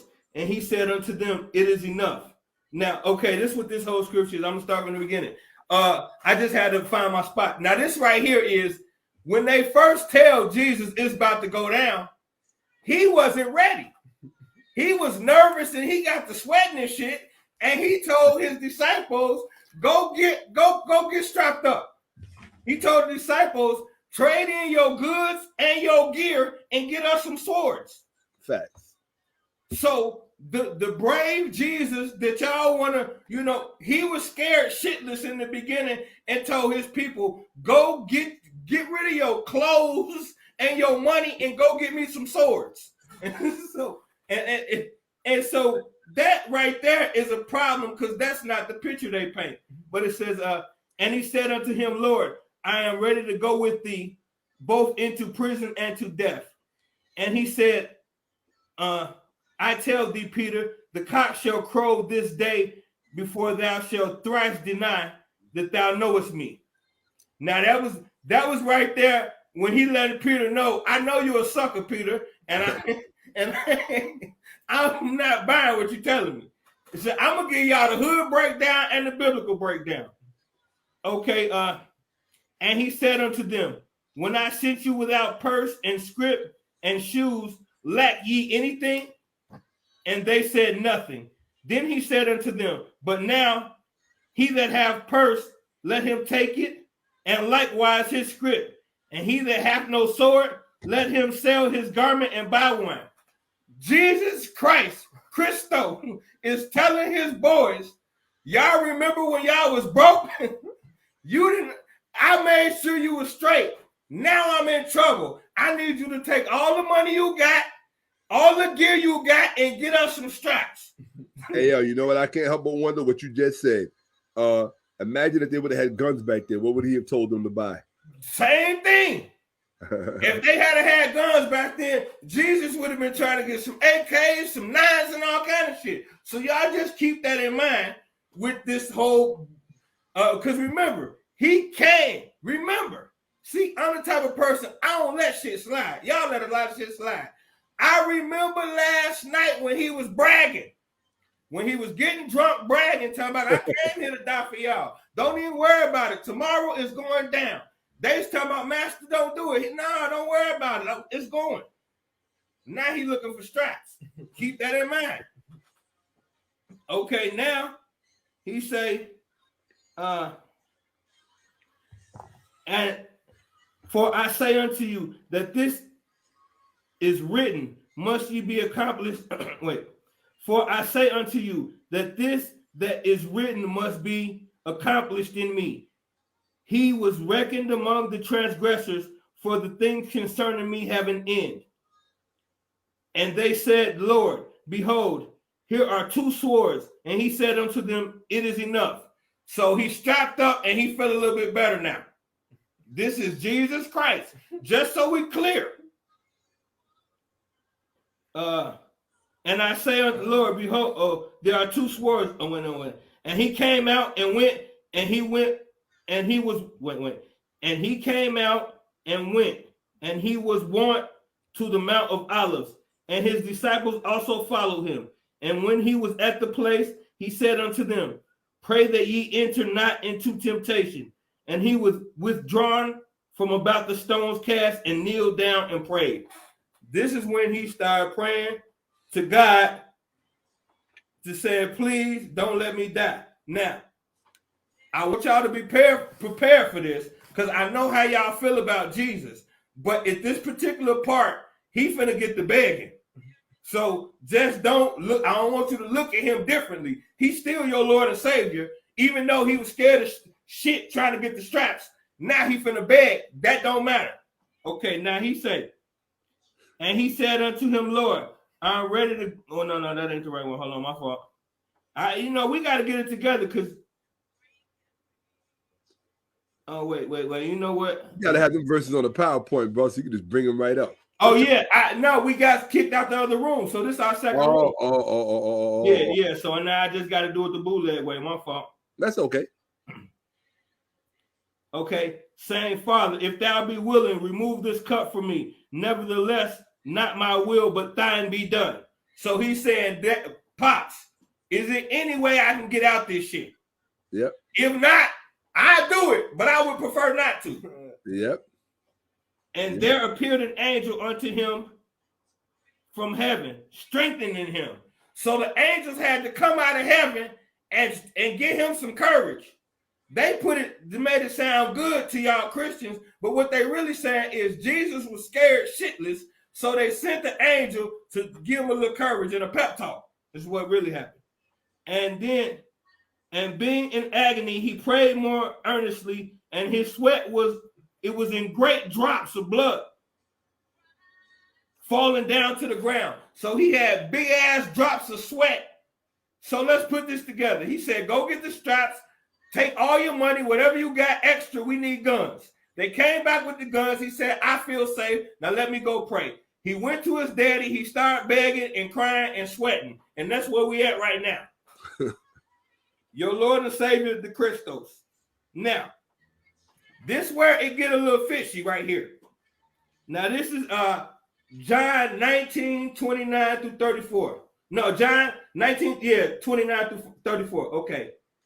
Now, there was set a vessel full of vinegar, and they filled a sponge with vinegar and put it upon 𝋹🹹🋹 and put it in his mouth. Now, this is the part right here where black folks see a word we don't understand and we just keep reading. Because I know for a fact you don't know what the hell hyssop is. Because I didn't know what the hell it was. But I went and found out. Now, 𝋹🹹🋹, a small, bushy, aromatic plant of the mint family. The bitter mint leaves of which are used in cookery and herbal medicine. A wild shrub of uncertain identity. Why are they giving Jesus herbal medicine before they about to kill him? I never saw nobody get medicine before they about to die. I don't know why they did that, but I'm sure there's a reason. White folks rarely do things without a reason. So let's just see. Now, go back to this part right here. And it says, when Jesus therefore had received the vinegar, he said, it is finished. And he bowed his head and gave up the ghost. I take huge issue with that. Huge issue with that. Because it is led to believe when you say he gave up the ghost, what do you think that means, son? I couldn't tell you. Is that mean? The whole thing. That means he died. It means he died. Yes. Okay, so here's my issue. It says they gave Jesus some medicine and he drank it willingly and then gave up the ghost. Is that suicide, or I don't understand what that is?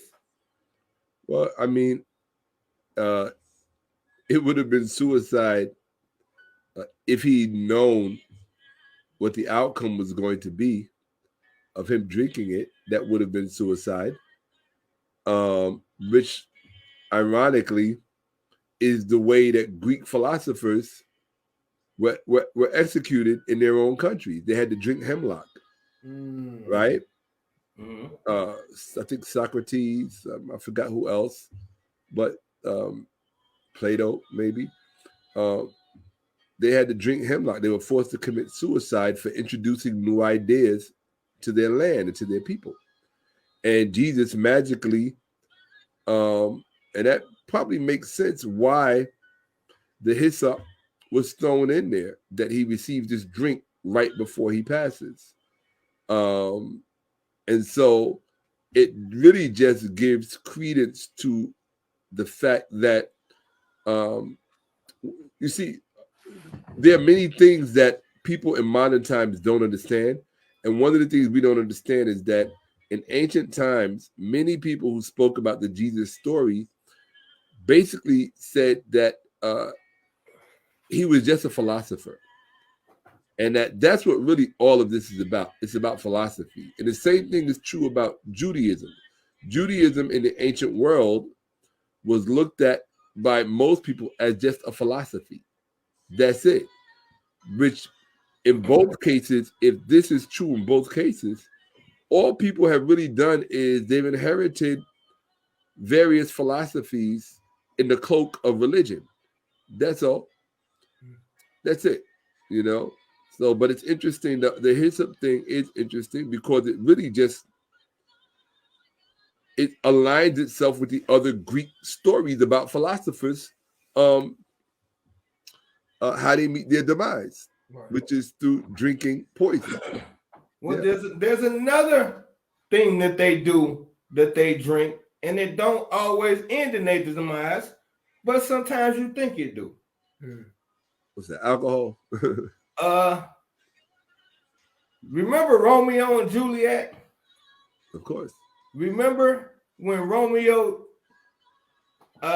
drank the little thing, and then he was dead, and then he wasn't? Right. So I'm wondering something. You got the Pontius Pilate thing, when his wife comes to him and tells him she's having bad feelings about him killing Jesus. Right. And there is a couple there's a couple scriptures where he kind of lets you know that he doesn't really want to do it. Okay. So now we got Pontius Pilate's wife telling him the night before it's a bad idea to kill this particular man. Then we got Pontius Pilate stressing he doesn't really want to, but does it reluctantly. Then we got Jesus getting this hyssop before the resurrection. Before the crucifixion. Right. And then there's just a couple things that I'm trying to make sense out of. The Jews, therefore, because it was the preparation that the body should not remain upon the cross on that day, the Sabbath, besought Pilate that their legs might be broken and that they might be taken away. So they were supposed to break the legs off the people so that they couldn't run away, because they couldn't finish the crucifixion. So then came the soldiers, break the legs, and of the others which was crucified. But when they came to Jesus and saw that he was dead already, break his legs they did not. So you give him the hyssop, he dies. They decide not to break his legs. But one of the soldiers with a spear pierced his side, and then the blood came through. Now, not blood, an efflux. Efflux. Yeah. Will you explain? It's like clear fluid. So what's it trying to say? Well, when no blood came out, that was supposed to be a sign of his miraculous self. Right. Yeah. Where blood should have come out, none did. Just an efflux. Yeah. Well, it's interesting in how the way the narrative is structured. Oh, it's sure thing, discrepancies abound, and there are trap doors, if you will, throughout the narrative. And I think that it's an interesting exercise to discern what those are. But what I tell people, and I really genuinely believe this,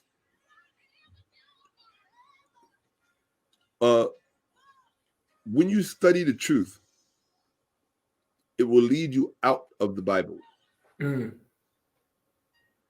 You could always tell when you are studying falsehood, because you're being led into the Bible. And so I very rarely go into the Bible without an escape route, because the way it's designed to trap your mind in the book, for better or for worse. So the only time I even deal with the narrative personally is when I'm doing what I did earlier, which was to contrast, compare, and to collate so that people can see that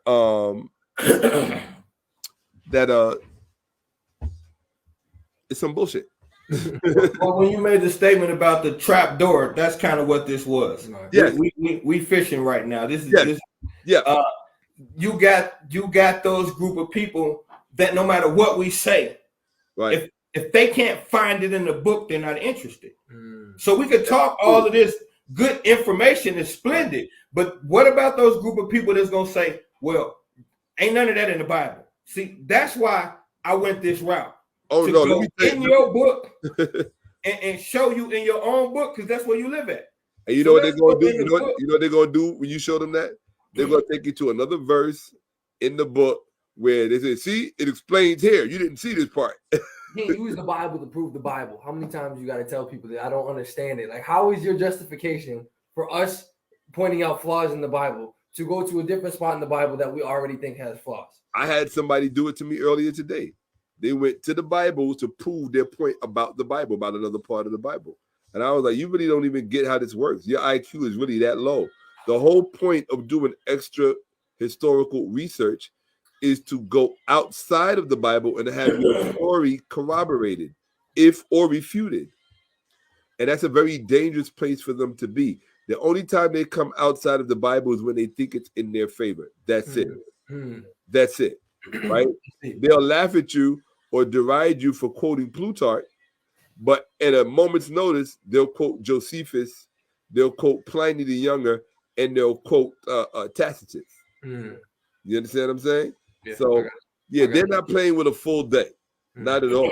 You know, and I really, no, there's a whole lot of trap doors in there.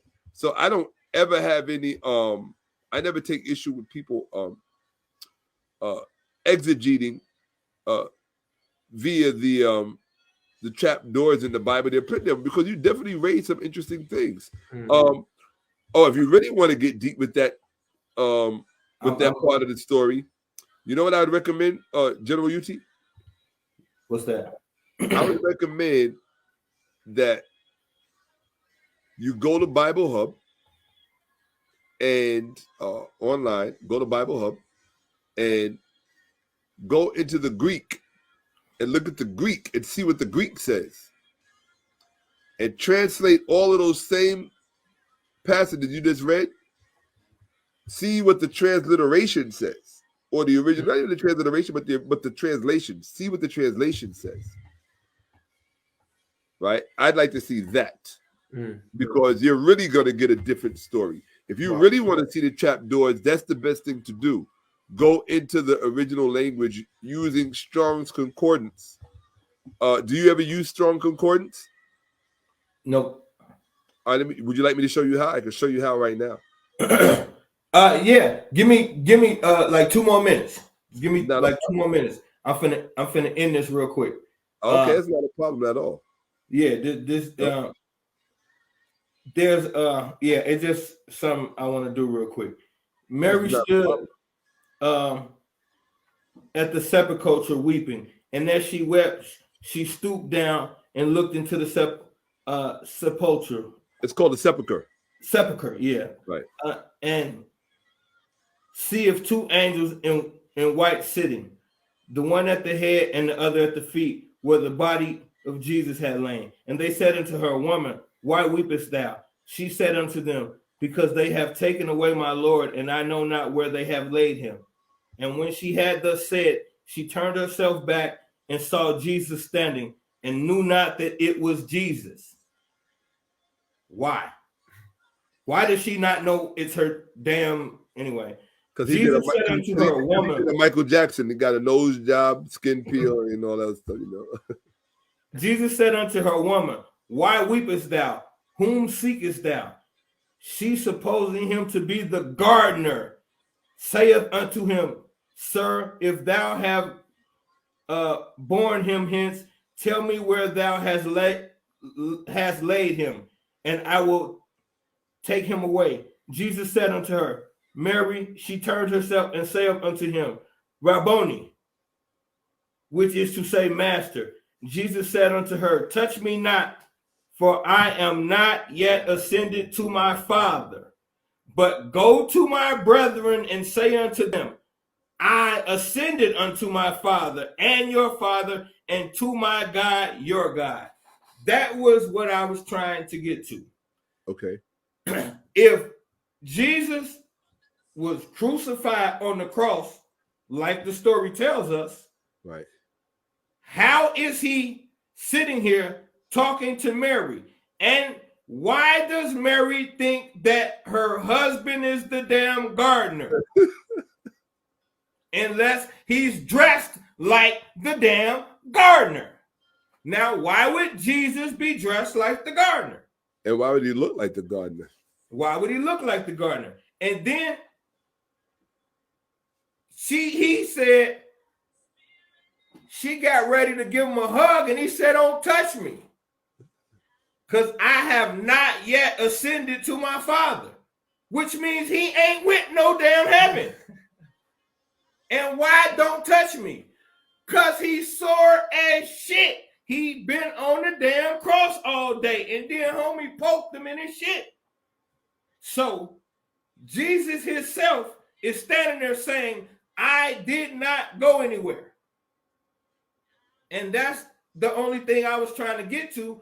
You're so hell-bent on this crucifixion that took place in your Bible, only the person who you worried about admitted out his own damn mouth, I didn't go to heaven yet.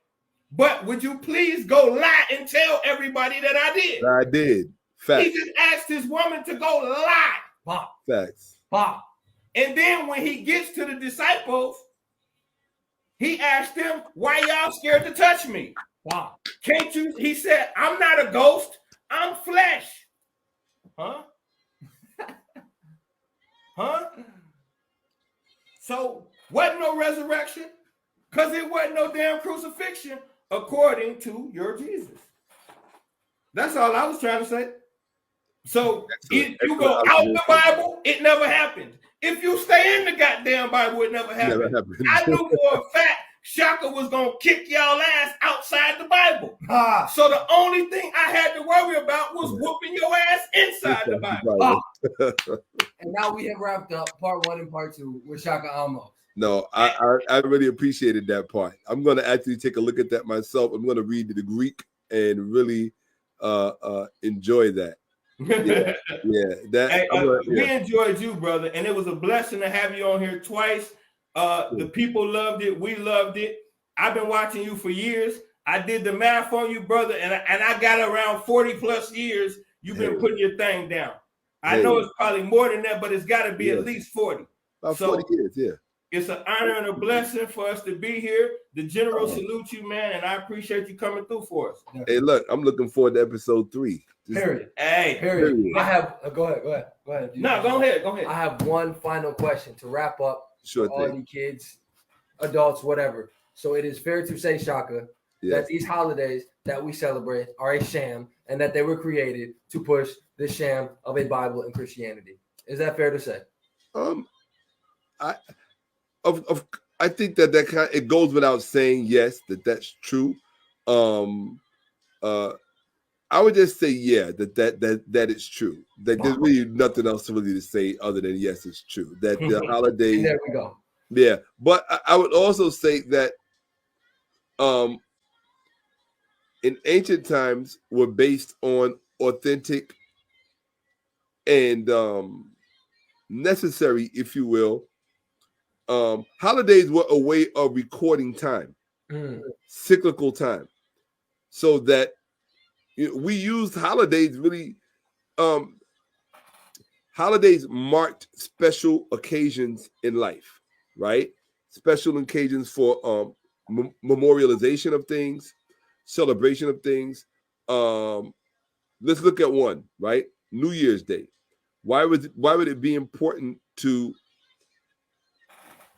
have a New Year's Day holiday, which in the ancient world, by the way, was a religious holiday, right? Because at the beginning of the year, especially particularly in Egypt, you had the inundation of the Nile, which meant that the farming season was beginning anew.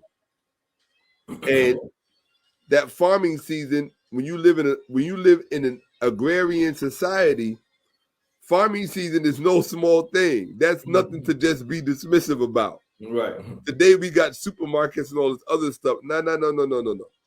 Back then, you had to pay attention to your farming, to the rivers, to your ecology. And so a lot of the holidays originally had ecological explanations. Because you had later groups steeped in ignorance who inherited and appropriated many of these holidays, they extolled them or highlighted them in conjunction with and to highlight as well or to give stature to their own religions. So if you look at December 25th, the winter solstice. Boom.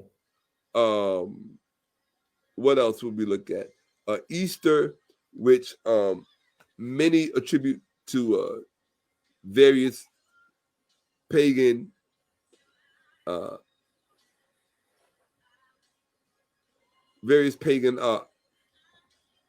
observances, as well as the whole Saturnalia thing, Roman holidays, Greek holidays, and what I try not to use the word paganism, but when I think of paganism, I don't think of ancient Egypt. I think of paganism as the Greek and Roman effort at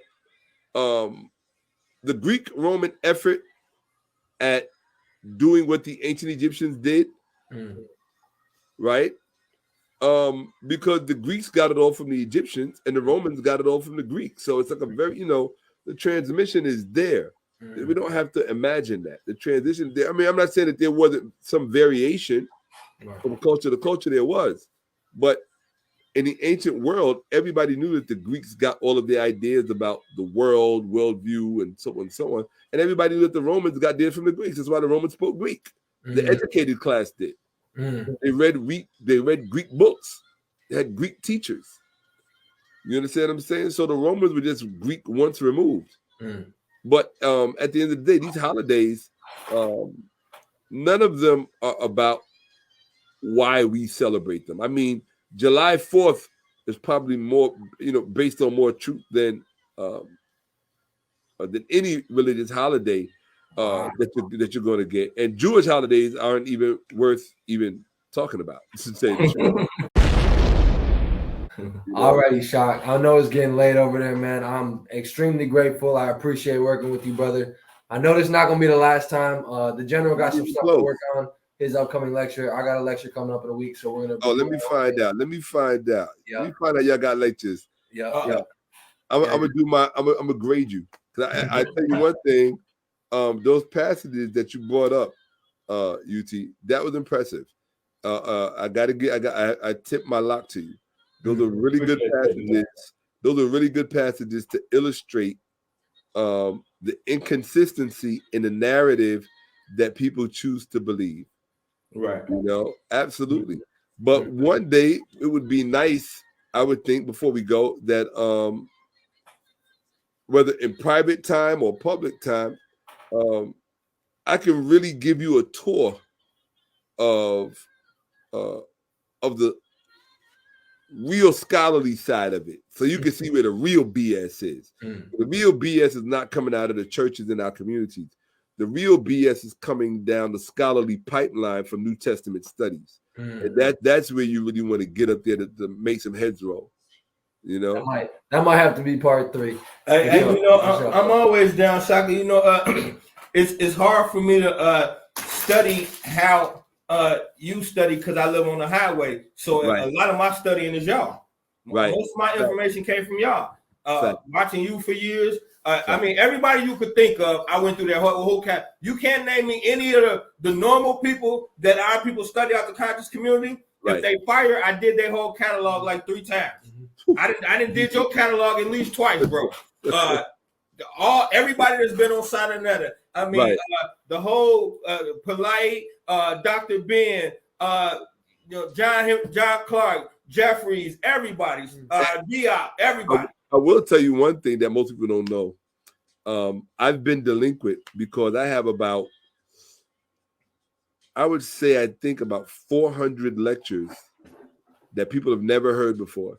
Dr. Ben, Dr. Clark, Dr. Jeffries, Van Sertima, all of them. And I spent a whole year, my son spent the whole year digitizing them.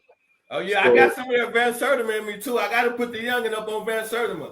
That's who cracked the Columbus Code. Yeah. I got to put the youngin' up on Van Sertima.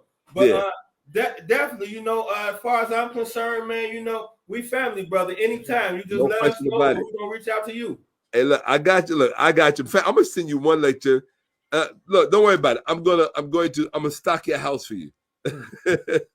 Shoot us the lecture, and what size top you wear, Shaka? I'm gonna shoot you a shirt, man. Oh, me probably a large. A I large. mean, okay. I can wear an extra large, but I prefer a large. Keeps me in shape.